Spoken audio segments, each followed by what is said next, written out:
1975 की उस ठंडी और कोहरे भरी पहाड़ी शाम में गंगटोक के ऊंचे महल की पुरानी पत्थर की दीवारें कुछ गहरी साजिशें छिपाई हुई थीं। हिमालय की ठंडी हवाएं महल की खिड़कियों से होकर गुजर रही थीं, जैसे कोई अनजान खतरा चुपके से सांस ले रहा हो। सिक्किम के चोग्याल पालदेन थोंडुक नामग्याल अपने भव्य महल में बैठे थे। उनके बगल में उनकी दूसरी पत्नी अमेरिकी मूल की होप कुक थीं, जो सिक्किम को एक स्वतंत्र राष्ट्र बनाने के सपने देख रही थीं, भूटान की तरह या शायद स्विट्जरलैंड ऑफ द ईस्ट। लेकिन दिल्ली में प्रधानमंत्री इंदिरा गांधी की नज़र इस छोटे हिमालयी राज्य पर थी। भारत की उत्तर पूर्वी सीमा पर यह राज्य चीन और नेपाल के बीच फंसा हुआ था। अगर यहाँ कोई गलत कदम पड़ गया तो पूरा क्षेत्र अस्थिर हो सकता था, सीमाएं कमज़ोर पड़ सकती थीं और अंतर्राष्ट्रीय कूटनीति में बड़ा संकट खड़ा हो सकता था। कल्पना कीजिए उस वेटरन आईबी अधिकारी की जो इंटेलिजेंस ब्यूरो में वर्षों से काम कर रहे थे। उनका चेहरा आम लोगों को कभी नहीं दिखा, नाम अखबारों में नहीं छपा, लेकिन उनकी आंखें हर कोने पर थीं।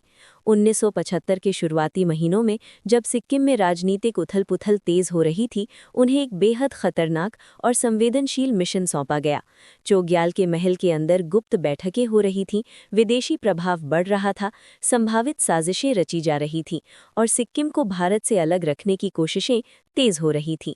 इस अधिकारी को इन सब गुप्त मीटिंग्स को चुपके से रिकॉर्ड करना था, हर चर्चा को नोट करना था, बिना किसी को शक होने दिए, बिना पकड़े गए। हर कदम पर मौत का साया था। एक छोटी सी गलती और न सिर्फ मिशन फेल हो जाता, बल्कि भारत की राष्ट्रीय सुरक्षा पर गंभीर असर पड़ सकता था। रात गहराती जा रही थी। गंगटोक की संकरी सड़कें सुनसान पड़ चुकी थीं। महल के चारों ओर सख्त सुरक्षा तैनात थी। चोग्याल के वफादार गार्ड्स हर आने जाने वाले पर नजर रखे हुए थे। आईबी अधिकारी और उनकी छोटी लेकिन भरोसेमंद टीम चुपके चुपके आगे बढ़ रही थी। एक तरफ चोग्याल के सलाहकार और उनकी बहन कुकुला की बैठकें चल रही थीं, जहां भारत विरोधी भावनाएं उभर रही थीं। दूसरी तरफ लोकल राजनीतिक नेता जैसे काजी लेंधुप दोरजी और युवा कार्यकर्ता जो लोकतंत्र सुधार और बदलाव की मांग कर रहे थे।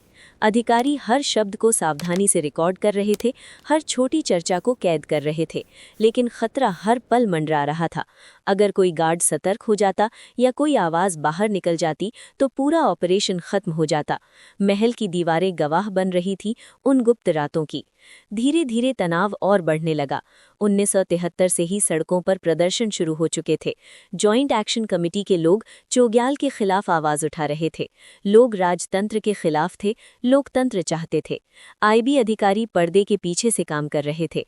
वे प्रभावशाली लोगों से मुलाकातें कर रहे थे, सूचनाएं इकट्ठा कर रहे थे, कभी-कभी चुपके से प्रभाव भी डाल रहे थे। उनकी रिपोर्टें दिल्ली पहुंच रही थीं। हर रिपोर्ट के साथ प्रधानमंत्री कार्यालय में सवाल उठ रहे थे। क्या ये मिशन सफल होगा? चीन की नज़र सिक्किम पर थी। अगर कोई गलत संकेत गया तो हिमालय की पूरी सीमा पर खतरा मंडरा सकता था। भारत की रणनीतिक संप्रभुता, उत्तर पूर्व के अन्य राज्यों की सुरक्षा और वैश्विक कूटनीतिक संबंध सब कुछ दांव पर लगे हुए थे। एक छोटा सा राज्य, लेकिन उसकी किस्मत पूरे राष्ट्र की सुरक्षा से जुड़ी हुई थी।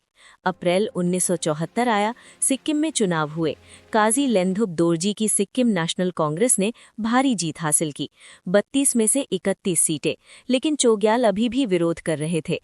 उन्होंने भारत के साथ 1950 के समझौते को बदलने की मांग की, ज्यादा स्वतंत्रता चाहिए। महल में तनाव अब चरम पर पहुंच चुका था। आईबी अधिकारी का मिशन और गहरा हो गया। वे महल के अंदर की हर गतिविधि पर सतर्क नजर रखे हुए थे। रातें अब जागते हुए बीत रही थीं, फाइलें चेक करना, गुप्त मीटिंगें सुनना, सूचनाओं का विश्लेषण करना।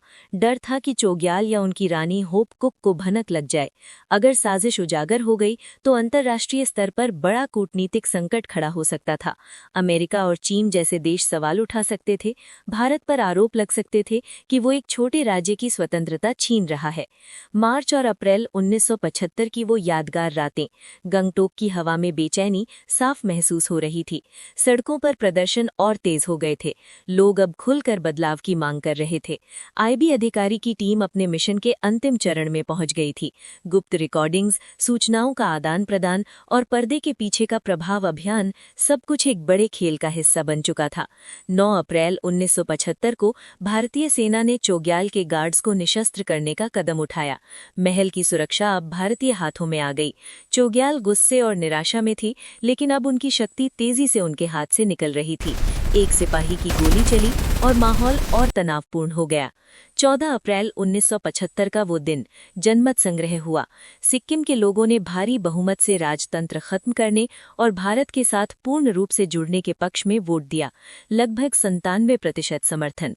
आईबी अधिकारी का लंबा जोखिम भरा मिशन अब अपने अंतिम पड़ाव पर पहुंच गया था। हर पल का वो डर, हर रात की बेचैनी, हर गुप्त बैठक की रिकॉर्डिंग, सब कुछ एक बड़े लक्ष्य के लिए था। सिक्किम की स्थिरता, भारत की उत्तर पूर्वी सीमा की मजबूती, लाखों लोगों का भविष्य और पूरे क्षेत्र का रणनीतिक संतुलन दांव पर लगा हुआ था। 16 मई 1975 को सिक्किम भारत का 22वां राज्य बन गया। वो गुप्त मिशन, वो चुपके से की गई कोशिशें, वो अनजान अधिकारी की मेहनत आज भी हिमालय के पहाड़ों में गूंजती है। ये कहानी सिर्फ एक छोटे राज्य की नहीं, बल्कि एक राष्ट्र की दूरदर्शिता की, सुरक्षा की और उन अज्ञात हीरो की है जिन्होंने बिना नाम के, बिना तारीफ के देश की सीमाओं को मजबूत किया। कभी कभी शांति और एकता की कीमत चुपके से चुकाई जाती है। सिक्किम के उन पहाड़ों में आज भी वो पुरानी दीवारें गवाही देती हैं।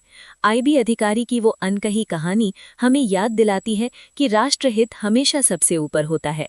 सतर्कता कभी नहीं छोड़नी चाहिए, क्योंकि एक छोटी सी चूक पूरे राष्ट्र को महंगी पड़ सकती है। आज जब हम सिक्किम की शांति और सुंदरता देखते हैं तो सोचते हैं कि इसके पीछे कितनी रातों की जागरण, कितने जोखिम और कितनी चुपके से की गई कोशिशें थीं। वो वेटरन अधिकारी शायद आज भी कहीं हैं, लेकिन उनकी विरासत जीवित है। सिक्किम की ये कहानी सिर्फ इतिहास का पन्ना नहीं, बल्कि एक सबक है कि देश की सुरक्षा कभी एक दिन का काम नहीं होती। ये महीनों, सालों की चुपके से की गई तैयारी का नतीजा होता है। और जब इतिहास लिखा जाता है तो अक्सर वो नाम रहित जासूस ही असली नायक होते हैं।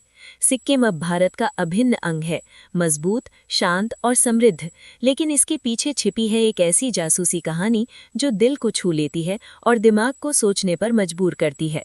क्या आपने कभी सोचा है कि एक छोटे से राज्य की किस्मत कैसे पूरे राष्ट्र की सुरक्षा से जुड़ जाती है? 1975 की वो गुप्त रातें हमें आज भी सिखाती हैं, सतर्क रहो, क्योंकि सीमाएं सिर्फ सैनिकों से नहीं, बल्कि उन अज्ञात अधिकारियों की मेहनत से भी मजबूत होती है।